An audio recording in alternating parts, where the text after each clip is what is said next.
I used Google Sheets to create a guide for myself on what color I wanted the braids to be and where I wanted them to fall before I went to Sally's to pick up some hair color. I ended up picking a Ero hair color because I used it for the original wig, the inspiration for this entire boho braid look. And I always test dye my hair before I install it, braid it, XYZ. You just never know how the color is going to come out. I also wasn't sure about the black and brown dye I had, like what it would actually come out to. I mixed a 1N with a 2N Wella permanent hair color. And my hair personally is usually around a sandy brown number 4. And I wanted to know if that color was going to be too harsh on my face. So that's the first color that I went in to test dye. And then I followed the grid that I made on that Excel to begin coloring the rest of the hair color. I made the wig around the time Moana came out and really connected with who Taka was in Moana because I just felt her anger and her betrayal. And then finding out that she was actually Tafiti just really always stuck with me. So I thought I was going to make a Tafiti wig and a Taka wig, but I never got around to the green wig. Anyway, there also was an Icelandic volcano that erupted around that time.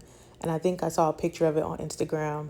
And I thought, like, wow, I want to wear that on my head. Like, I want there to be a volcano coming out of my head. And I don't want it to be just an alternating of red, orange, yellow over and over again.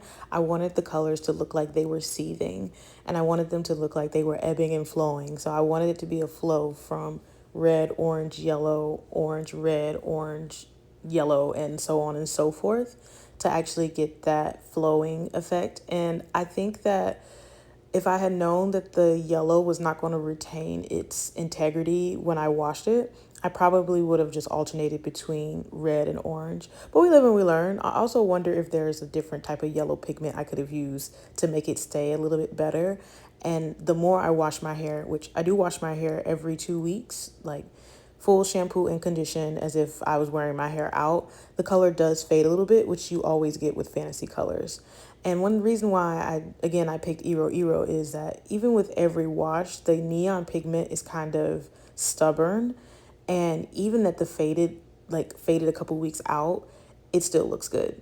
And I imagine that even at week 6 and week 8, if I decide to keep braids in that long, it will still have a very pretty faded color because the base of the hair is actually already kind of warm. And I think that the pigments that are going to stay are going to be the orange and the red anyway.